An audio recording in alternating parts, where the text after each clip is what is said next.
नमस्कार, मैं हूं सौरभ। आज से बिहार में सीएए का फुल प्रचार शुरू हो गया है। जैसे योगी आदित्यनाथ ने बिहार में सीएए का मुद्दा उठाया, ढेर सारे मौलाना भी एक्टिव हो गए। उधर ओवैसी भी हैदराबाद में बैठकर बिहार की बात करने लगे हैं। पूरा खेल दरअसल है मुसलमान वोट बटोरने का, और इस खेल को समझने के लिए हमारे 4 रिपोर्टर्स ने ग्राउंड जीरो पर जाकर एक रिपोर्ट बनाई। इसमें एक्शन भी है, इमोशन भी है और बहुत जबरदस्त डायलॉग्स भी हैं।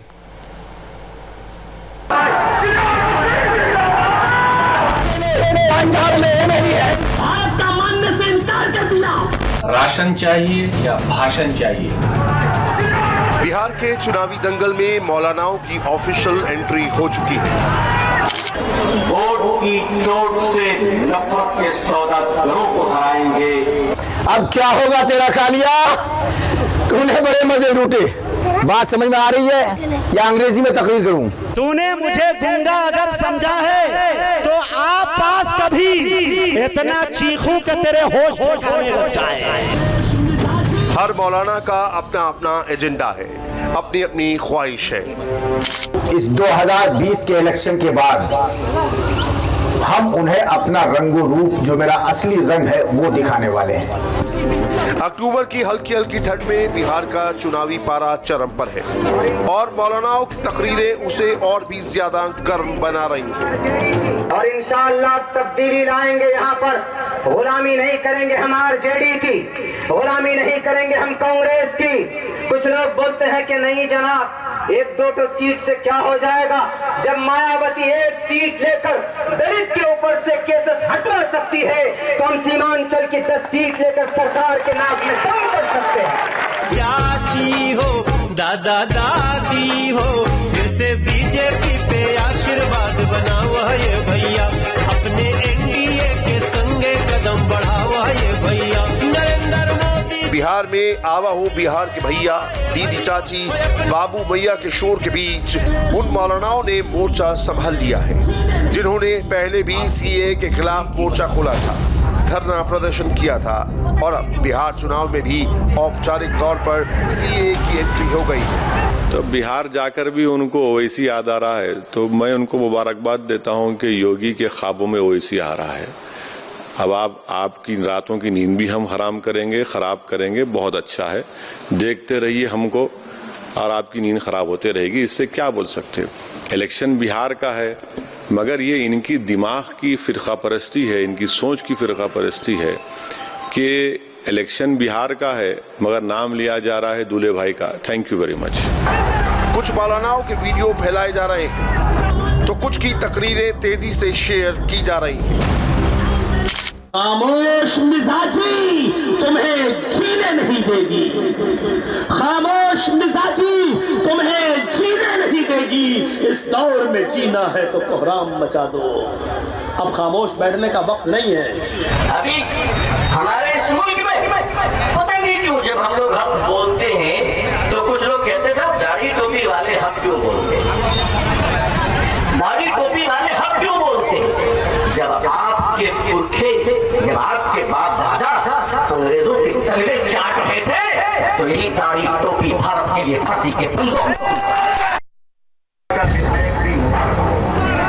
मौलाना अबू तालिब रहमानी, मौलाना अब्दुल्ला सलीम, इन 2 चेहरों से तो आप अच्छी तरह वाकिफ हैं। कुछ महीनों पहले सीए विरोधी सभाओं के दौरान इनकी तकरीरें खूब वायरल हुई थी, मगर सोशल मीडिया पर बिहार चुनाव वाली सभाओं में कुछ नए मौलानाओं की एंट्री हुई है, कुछ नए चेहरे सामने आए हैं।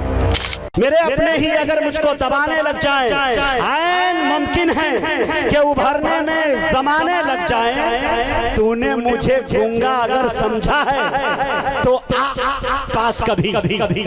तूने मुझे गूंगा अगर समझा है तो आप पास कभी। इतना चीखूं कि तेरे होश ठिकाने लग जाए। हाँ, इतना जरूर है कि बिहार चुनाव में कूदने वाले नए मौलानाओं की बातों का अंदाज वही पुराना है। जुबानी शोले दागने का तरीका भी बिल्कुल सीए विरोधी मंचों जैसा ही है। भाई उधर कुछ कुर्सियां खाली पड़ी हैं, आप लोग बैठ जाइए। अभी तो हमारे बिहार में माशाल्लाह कुर्सियों की लड़ाई है, हालांकि वो खाली नहीं होनी चाहिए थी, मारा मारी चल रहा है और उसी में जोर किस्मत आजमाई है। माशाल्लाह हमारे बड़े भाई मेरे अच्छे दोस्त जनाब हजरत मौलाना अब्दुल्ला सलीम चतुर्वेदी भी कर रहे हैं माशाल्लाह। मौलाना अब्दुल्ला सलीम की तारीफ में कसीदे पढ़ते इस शख्स ने आगे क्या कहा ये आपको बाद में बताया, क्योंकि सीए विरोधी सभाओं को लीड करने वाले मौलाना अब्दुल्ला ओवैसी का दामन पकड़कर बिहार चुनाव में एक सपना लेकर आए थे जो अब टूट चुका है। वो बात दूसरी है कि ओवैसी की पार्टी के दूसरे मौलाना खूब जोर आजमाइश कर रहे हैं और जमकर तालियां बटोर रहे हैं।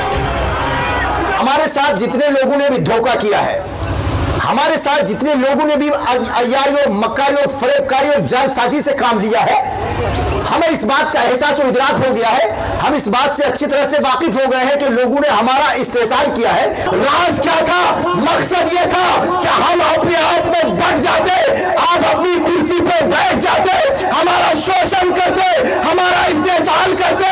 हम आज से 50 साल पहले जहां थे आज भी वही रह गए। इसका मतलब ये हुआ हमें आपने बांट करके सिर्फ आपने कुर्सी इख्तियार किया है। अब हम आपको कुर्सी इख्तियार करने नहीं देंगे, बल्कि कुर्सी से बेदखल करके हम एक अच्छे लीडर को कुर्सी पर बिठा देंगे।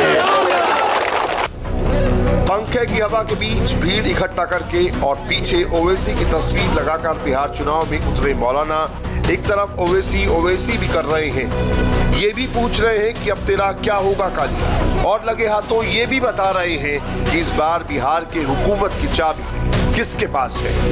आप भी गौर से सुनिएगा। आज तक जिन लोगों ने हमें लूटने और खसोटने की कोशिशें की थी, अब हम उन्हें आगाह करना चाहते हैं। अब आप जाइए, अपना बोरिया बिस्तर गोल कीजिए, आपका वक्त खत्म हो चुका है। अब क्या होगा तेरा कालिया, तूने बड़े मजे लूटे, अब तुम्हारा नंबर खत्म, अब मेरा नंबर शुरू है। बात समझ में आ रही है या अंग्रेजी में तकरीर करूं? बात समझ में आ रही है? हाथ उठा के बताइए कितने लोगों को बात समझ में नहीं आ रही है? आ रही है ना। आज से 5-10 साल पहले एमआईएम का कोई नाम लेवा नहीं था, आज ऐसा नाम लेवा आ गया है। जिधर भी जाइए ओवैसी है, जिधर भी जाइए अख्तर ईमान है, जिधर भी जाइए पतन छाप है। इस मौलाना ने जिस अख्तरुल ईमान का नाम लिया वो बिहार में ओवैसी की पार्टी का प्रदेश अध्यक्ष है। बिहार में अख्तरुल ईमान को ओवैसी का राइट हैंड कहा जाता है। बिहार चुनाव में ओवैसी इसी के सहारे है। हमारा फोकस पूरा हमारे अलायंस का पूरा फोकस बिहार पर है और हमने 18 कैंडिडेट खड़ा किए फर्स्ट फेज में, सेकंड फेज में, थर्ड फेज में ज़्यादा कैंडिडेट हमारे सीमांचल में है।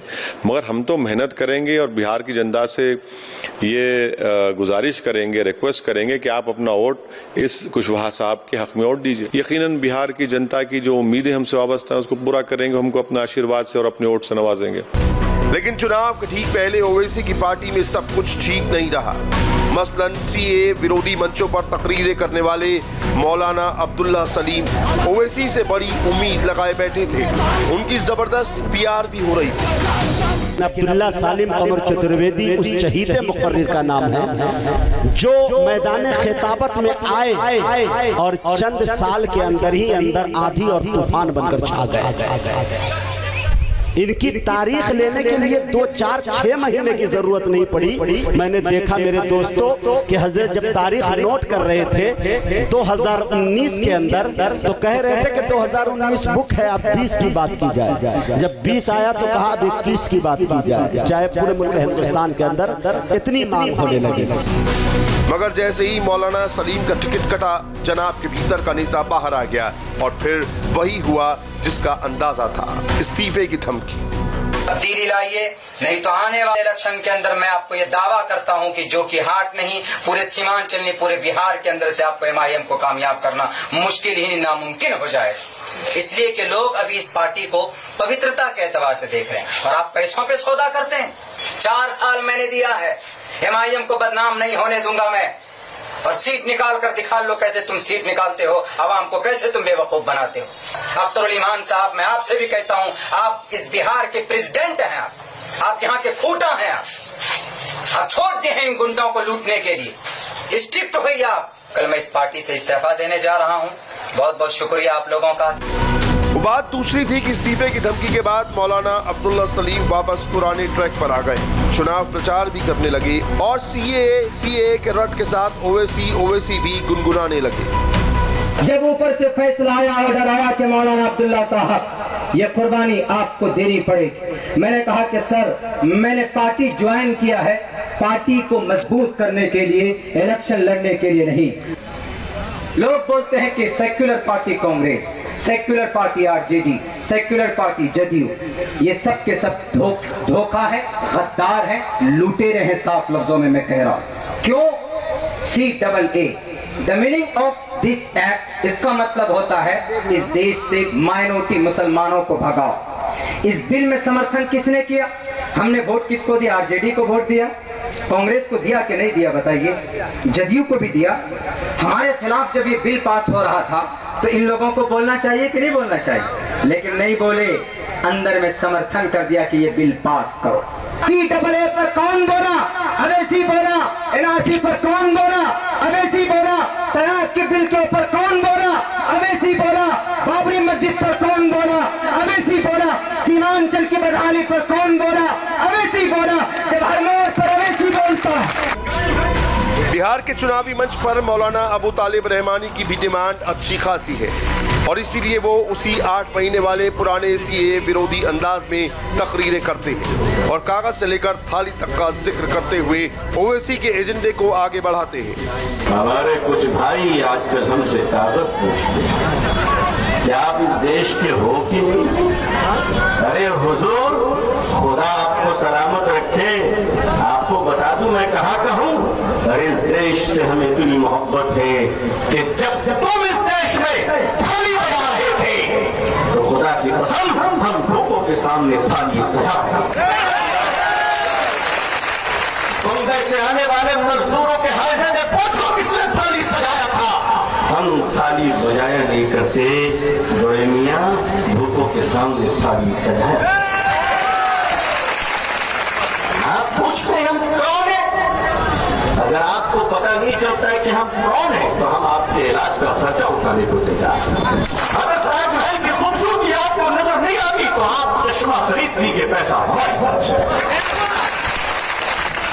अगर लाल किला की मजबूती आपको समझ में नहीं आती तो इस देश के महान प्रधानमंत्री जनाब नरेंद्र मोदी साहब से पूछ लीजिए, 15 अगस्त में खड़े होते हैं तो कैसा लगता है।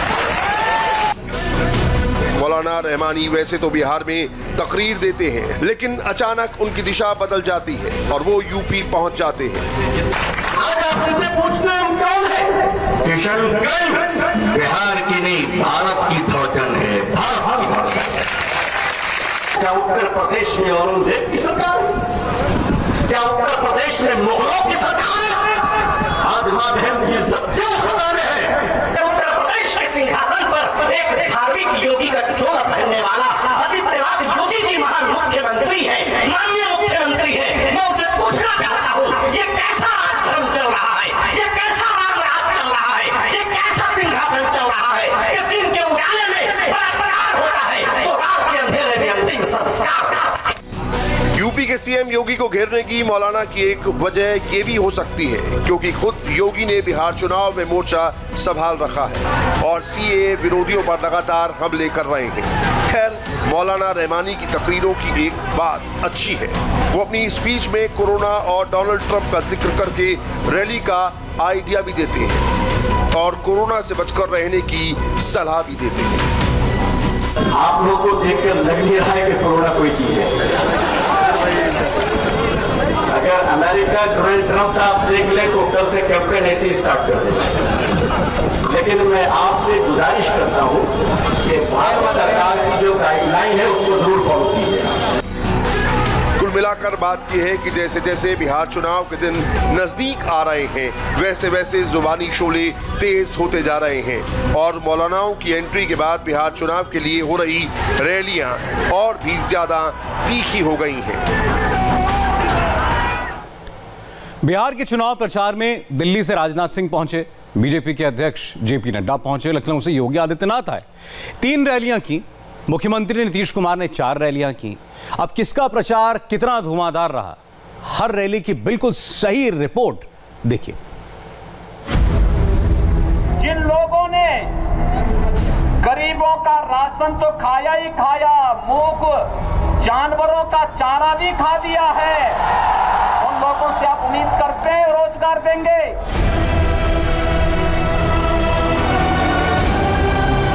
कश्मीर में धारा 370 हटनी चाहिए थी कि नहीं हटनी चाहिए थी?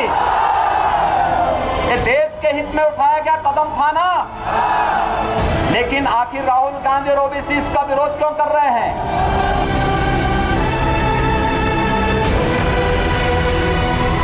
नागरिकता संशोधन कानून ला करके उन्हें भारत की नागरिकता देने का कार्य किया, तो भी पीड़ा किसको होती है?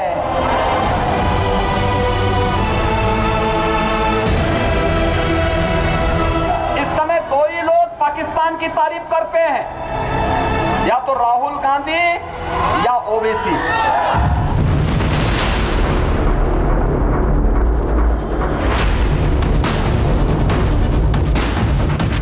योगी के पॉलिटिकल साइंस का अपना फार्मूला है, पूरे कैलकुलेशन के साथ आए हैं। जमुई, तरारी और पालीगंज विधानसभा सीट योगी ने इन 3 जगहों पर रैली की। सबसे पहले जमुई पहुंचे, जहां से golden girl Shreyasi Singh BJP की उम्मीदवार हैं। चिराग पासवान बहन मानते हैं लोक जनशक्ति पार्टी का समर्थन प्राप्त है। असली लड़ाई आरजेडी के मौजूदा विधायक विजय प्रकाश से है, लेकिन बीजेपी के बागी राष्ट्रीय लोक समता पार्टी के अजय प्रताप का पंखा भी काफी तेज चल रहा है। योगी के तर्कश में सभी विरोधियों के लिए तीर है, इसलिए जब उन्होंने मंच पर अपना भाषण शुरू किया तो सबसे पहले परिवारवाद के पॉइजन के बारे में समझाया। रघुवंश बाबू का जिक्र किया, लेकिन मैसेज जमुई की जनता को दिया। जिन लोगों ने गरीबों का राशन तो खाया ही खाया, मूक जानवरों का चारा भी खा दिया है, उन लोगों से आप उम्मीद करते हैं रोजगार देंगे? भारतीय जनता पार्टी के लिए देश ही परिवार है। जीवन भर समाजवादी रहे। बाबू रघुवंश प्रसाद सिंह जी ने बात कह भी दी लालू जी को कि आपके यहाँ तो लालू जी आपकी फोटो, राबड़ी देवी जी की फोटो और आपके दोनों पुत्रों के फोटो के अलावा 5वें की फोटो क्यों नहीं आती है आपके यहाँ? और यही तो मैं कहना चाहता हूं भाइयों बहनों, ये लोग देश के बारे में नहीं सोच सकते, बिहार के बारे में नहीं सोच सकते। अगर सोचा होता, कांग्रेस ने, राजद ने, इन लोगों ने देश के बारे में, समाज के बारे में सोचा होता तो हर गरीब को मकान मिल लिया होता। योगी जब जमुई में बोल रहे थे तो जमुई का पूरा जाति समीकरण उनके दिमाग में था। किस बात का कितना असर होगा उनको मालूम था। जमुई में राजपूत और यादव लगभग बराबर हैं। मुस्लिम और पासवान वोट डिसाइडिंग भूमिका में है। पूरा खेल जाति समीकरण पर है। बिहार के चुनाव में वोट कटवा की भी बड़ी भूमिका है। इसलिए योगी ने जब भाषण दिया तो ध्रुवीकरण का पासा फेंकने में देर नहीं लगाई। बिसात पर थे राहुल गांधी और ओवैसी। कश्मीर में धारा 370 हटी तो पीड़ा किसको हुई? या तो राहुल गांधी को या ओवैसी को। कश्मीर में धारा 370 हटनी चाहिए थी कि नहीं हटनी चाहिए थी? ये देश के हित में उठाया गया कदम था ना, लेकिन आखिर राहुल गांधी और ओबीसी इसका विरोध क्यों कर रहे हैं? आप इनकी मंशा को जान सकते हैं। और भाइयों बहनों, धारा 370 का हटने का मतलब, अगर जमुई के लोग भी अब चाहेंगे कि कश्मीर में हम जमीन लेकर के मकान बनाएंगे तो आपको अब इसकी छूट प्रधानमंत्री मोदी धारा 370 के बाद योगी के भाषण में नागरिकता संशोधन बिल की भी एंट्री हो गई। किस वोटर को मैसेज देना है, सीएए का मुद्दा उठाकर उन्होंने वो पैगाम भी दे दिया। आपने देखा होगा पाकिस्तान, बांग्लादेश, अफगानिस्तान के जितने भी हिंदू थे, सिख थे, बौद्ध थे, जैन थे, इन सबको जो वहां पे प्रताड़ित था, पीड़ित था, गृह मंत्री अमित शाह जी ने कहा कि अगर आप पीड़ित और प्रताड़ित है, भारत में शरण लिया है, हम इन्हें भारत की नागरिकता भी देंगे। नागरिकता संशोधन कानून ला करके उन्हें भारत की नागरिकता देने का कार्य किया, तो भी पीड़ा किसको होती है?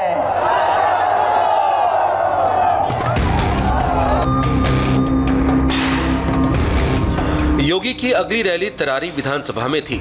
नक्सल प्रभावित इलाका है, लेकिन यहाँ भी जाति आधार पर ही वोटिंग होती है। भूमिहार वोटर सबसे ज्यादा 25% हैं। यादव और मुसलमान दोनों करीब 10% से ज्यादा हैं। ये 3 जातियां डिसाइड करती हैं कि कौन बनेगा विधायक। मौजूदा तरारी सीट CPL ML के पास है। बीजेपी की तरफ से कौशल कुमार विद्यार्थी उम्मीदवार हैं। LJP छोड़ निर्दलीय सुनील पांडे की धमक ने लड़ाई को तिकोना बना दिया है। बीजेपी भूमिहार वोट को एकजुट करने की कोशिश में है। भूमिहार नेता गिरिराज सिंह कैंप कर रहे हैं। बीजेपी ने इस सीट पर पूरा जोर लगा दिया है। फायर ब्रांड नेता योगी आदित्यनाथ को भी प्रचार में उतार दिया गया। तेरा वैभव अमर रहे मां, हम दिन 4 रहे न रहे, यह संकल्प भारतीय जनता पार्टी और सहयोगी दलों का है, लेकिन कांग्रेस और उसके सहयोगी दलों का संकल्प है कि मेरा वैभव अमर रहे मां, तुम दिन 4 रहो न रहो। एक नकारात्मक सोच। याद करिए, जब 2014 में प्रधानमंत्री के रूप में मोदी जी देश के अंदर आए थे, पिछले 6 वर्षों के दौरान जितना कार्य प्रधानमंत्री मोदी जी के नेतृत्व में हुआ, आपने देखा होगा प्रधानमंत्री मोदी जी के नेतृत्व में किस प्रकार से कार्य होने प्रारंभ हुए। देश की तस्वीर और देश की तकदीर बदलती हुई दिखाई दी। योगी राष्ट्रवाद की मशाल जला रहे हैं तो परिवारवाद पर प्रचंड प्रहार कर रहे हैं। अगली रैली योगी आदित्यनाथ ने पालीगंज में की। इधर नीतीश कुमार ने सारण में लालू यादव के समधी चंद्रिका राय के समर्थन में रैली की। मंच पर चंद्रिका राय और ऐश्वर्या भी मौजूद थीं, लेकिन वो एक आरजेडी समर्थक पर भड़क गए जो भीड़ से चंद्रिका राय के खिलाफ नारेबाजी कर रहा था। उठाओ, कैगो अनाप शनाप बोल रहे हो, हाथ उठाओ। चारा चोर है सब, चारा चोर। यहाँ पर ये सब हल्ला मत करो। तुमको अगर वोट नहीं देना है मत दो, बिल्कुल। लेकिन जरा बताइए भाई, ये हल्ला कर रहा है सही है कि गलत है? जरा बोलिए जोर से। अब सुन लिया ना, जिसके लिए आए हो यहाँ पर उसका वोट और बर्बाद करोगे। वो हमारे ही साथ था, छोड़ करके भाग गया उधर ना। कैसा बीमार पड़ा था, उसके लिए हम लोगों को कितनी चिंता थी। आज यहाँ पर आए हो, चंद्रिका राय जी के बारे में कुछ बोल रहे हो, कुछ मालूम है? बच्चे हो। नीतीश इतने ज्यादा नाराज हो गए कि पूरा गुस्सा उन्होंने लालू यादव के परिवार पर उतार दिया। उन्होंने जनता को बताया कि चंद्रिका राय बिहार के मुख्यमंत्री दरोगा राय के बेटे हैं। इतने बड़ी शख्सियत और सियासी खानदान की बेटी को लालू परिवार ने कैसे सताया और अन्याय किया। जो इनके साथ दुर्व्यवहार हुआ है, हमको तो लगता है कि जरूर इसके बारे में, प्रकृति को जरूर इसके बारे में कुछ न कुछ दिमाग में बात आएगी। ये कैसे हुआ, आप जरा बता दीजिए। इतनी पढ़ी लिखी महिला है और क्या व्यवहार हुआ भाई? ये कहीं से किसी को भी अच्छा लगा? शादी में तो हम लोग भी गए हुए थे, लेकिन उसके बाद जो दृश्य आया कितना बुरा लगा है हम लोगों को। ये दृश्य नहीं होना चाहिए। लड़कियों के साथ, महिलाओं के साथ इस तरह का व्यवहार करना, वैसे लोगों को कुछ दिनों के लिए तो दिखाई नहीं पड़ेगा, लेकिन भविष्य में दिखाई पड़ेगा कि लड़कियों के साथ, महिलाओं के साथ पाप करना कितना उसके लिए खतरनाक है।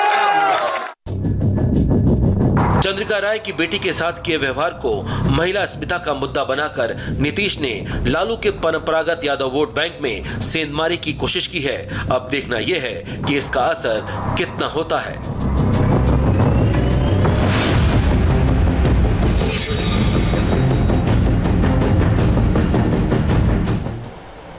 बिहार में नेता मंच से बड़ी बड़ी बातें कर रहे हैं। सवाल यह है कि बिहार की जनता उस पर रिएक्ट कैसे कर रही है, लोगों का मूड क्या है। ये समझने के लिए हमारे 2 रिपोर्टर्स ने आज बिहार से ग्राउंड रिपोर्ट भेजी, जिसमें बहुत सी ऐसी बातें पता चली हैं जो सुनकर जानकर आप भी हैरान होंगे।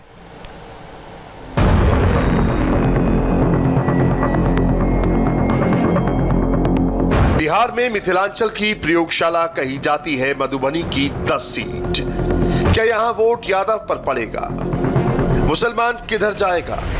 और बीजेपी के ट्रम्प कार्ड योगी को क्या बिहार हाथों हाथ लेगा? मधुबनी की 10 सीटों का मिजाज एक पान की दुकान पर समझ लीजिए। बिहार चुनाव की ग्राउंड रिपोर्ट में हम पहुंचे हैं बोहारा मोहल्ला। ये मधुबनी जिले में आता है। पान की दुकान है और पान की दुकान पर सबसे ज्यादा चुनाव की चर्चा होती है। योगी चुनाव प्रचार कर रहे हैं, वो याद दिला रहे राम मंदिर बना दिया। बीजेपी परिवार की बात नहीं करती, देश की बात करती है। तो क्या योगी की इन दलीलों में कोई दम दिखता है? नहीं, कोई दम नहीं है। कोई दम नहीं दिखता? कोई दम नहीं है। योगी के आने से नीतीश कुमार बदल सकता है। नीतीश का उसका जो स्टेमिना है वो नीतीश में है, नहीं है, तब कौन लोग नीतीश को वोट देगा? तो नीतीश से नाराज है कि बीजेपी से? नाराज हम किसी से नहीं है, हम सबसे खुश हैं। हमको मार खाना है किसी से, लेकिन योगी जी का अलग अस्तित्व है, इनका अलग अस्तित्व है। लेकिन योगी के कहने से वोट मिलेगा? योगी अब यही तो है, किसके लिए वोट कहेगा? वो अगर मांग दे दूसरे के लिए तो मिल जाएगा। मोदी के लिए मांगे तो दे देंगे मोदी को। मोदी के लिए मांगे तो दे देंगे, लेकिन नीतीश के लिए मांगे तो नहीं देंगे। हाँ जी, क्या सोच रहे हैं? यही सोच रहे हैं, जो नीतीश जी को तो नहीं है जिताना है इस बार, जो चाहे हो जाए। चाहे यही अगर बीजेपी अपना अगर कैंडिडेट उतारता बिहार में, जैसे योगी जी यूपी में है, आज के डेट में अगर यूपी में देखा जाए तो हर घर में हफ्ता में, कोरोना टाइम में हफ्ता में 4 बार पूछने के लिए जाता था, लेकिन बिहार में आज के डेट में एक दिन भी पूछने के लिए नहीं आया। अच्छा, कोरोना से डर लगता है? कोई मास्क नहीं लगाए हैं? एक मिनट, मास्क नहीं लगाए हैं क्योंकि हम लोग अभी पंडित जी हैं, ब्राह्मण पूजा पाठ में करते हैं, नहीं उतना लगा पाते हैं, नहीं, इस चलते हम लोग नहीं लगाए हैं। नीतीश तो इस बार फेल है। फेल है? फेल है। तो क्या रास्ता दिख रहा है? आरजेडी महागठबंधन का जो है एक अपना एक अलग तो ऐसे में अगर योगी आते हैं तो उसकी बात, योगी के आने से क्या फर्क है? योगी का कोई यहाँ आती नहीं है। मधुबनी में ब्राह्मण और मुस्लिम वोटर अहम भूमिका निभाते हैं। दोनों की संख्या करीब 20-20% है। साथ में यादव, रविदास और पासवान जाति के लोगों की तादाद भी अच्छी खासी है। लेकिन बिहार में आरजेडी की जान MY समीकरण में बसती है। एक बार फिर बाजी है, मधुबनी किस पर राजी है। आरजेडी की ताकत MY मुस्लिम यादव का गठजोड़ माना जाता है। वो गठजोड़ है कि अभी नीतीश में भरोसा दिखता है? अभी तो किसी पे हम नहीं कुछ कर सकते हैं। जब करीब आएगा ना, जब भी जहाँ जिसका देखेंगे कि आगे निकल रहा है उसी को मारना है वोट। अच्छा, आगे निकल रहा है। सर, आपका नाम क्या हुआ? सर, मेरा नाम मोहम्मद खलीकुर रहमान हुआ। और आप बार बार जो MY समीकरण की बात कर रहे हैं, MY समीकरण कुछ नहीं है, ये सिर्फ चीट और फंड है। बिहार में मुद्दे बहुत हैं। जमीन पर उतरिए और देखिए, नीतीश सबसे बड़ा मुद्दा है। खेल पूरा उलटफेर का चल रहा है। ग्राउंड रिपोर्ट में हम तितरनी चौराहा पहुंचे हैं। ये मधुबनी का इलाका है। यहाँ युवा हैं, बुजुर्ग हैं, सब हमारे साथ हैं। सवाल हमारा वही है कि अब की बार कौन बिहार में? सर, क्या लग रहा है आपको? तेजस्वी यादव, कोई दूसरा विकल्प नहीं। अच्छा, सिर्फ तेजस्वी यादव युवाओं के लिए, संपूर्ण बिहार के लिए। अच्छा, पिछली बार कहाँ वोट दिया था? पिछली बार भी हम लोगों ने तेजस्वी यादव को वोट दिया था। बाबा, बड़ा मुस्कुरा रहे हैं आप। क्या स्थिति लग रही है? स्थिति वही होगा, परिवर्तन होगा। परिवर्तन होगा जी। किस बात पे? सरकार पे। पिछली बार किसको वोट दिए थे? पिछली बार हम लोग महागठबंधन को वोट दिए थे, यानी लालू और नीतीश को जी। अब दोनों अलग अलग चल पड़े तो कौन फेवरेट हुआ? अब वो आरजेडी को सपोर्ट कर रहे हैं। आरजेडी को जी। क्यों नीतीश को क्यों नहीं कर रहे हैं? नीतीश को इसलिए नहीं कर रहे हैं, जो शराबबंदी है लेकिन होम होम डिलीवरी फुल है। हम लोगों ने मुख्यमंत्री का चेहरा बनाया था एक विश्वास के साथ, लेकिन वो विश्वासघाती हैं। उनके पेट में भी दांत है, ये बात वो खुद साबित कर दिया। उनका डीएनए में खोट है। आप जब वोट देने जाएंगे तो किसको वोट दे रहे हैं, किस बात पे वोट? आरजेडी का। आरजेडी को ही दे रहे हैं? क्या नाम हुआ आपका? मनीष कुमार झा। झा साहब, आरजेडी कहा जाता है कि मुस्लिम यादव समीकरण पे इस पूरे मिथिलांचल में राज करती है, तो यह समीकरण अब भी है या कुछ सेंध लगेगी? यादव बीजेपी की तरफ, गठबंधन की तरफ छोड़ के जा रहा है। हम लोग आरजेडी का हैं, आरजेडी का वोट देंगे। लेकिन बिहार का नौजवान गजब कंफ्यूज है। 58% आबादी पढ़ी लिखी है, पढ़ाई के बाद नौकरी की फिक्र बहुत ज्यादा है। इस बार बटन कहीं भी दब सकता है।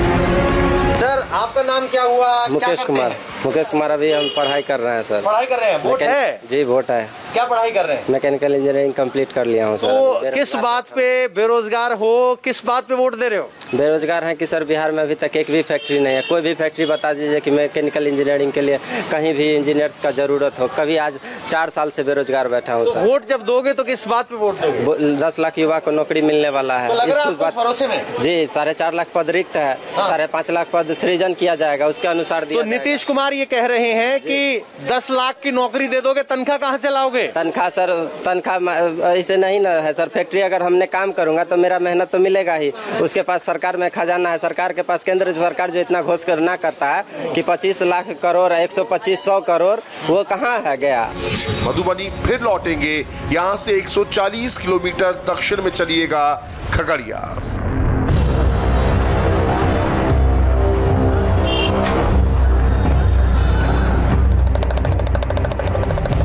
यहाँ पर अगर सियासी समीकरण की बात करें तो मुस्लिम और यादव समुदाय तय करते हैं कि आखिरकार खगड़िया की डगरिया से होते हुए कौन पहुंचेगा पटना की विधानसभा।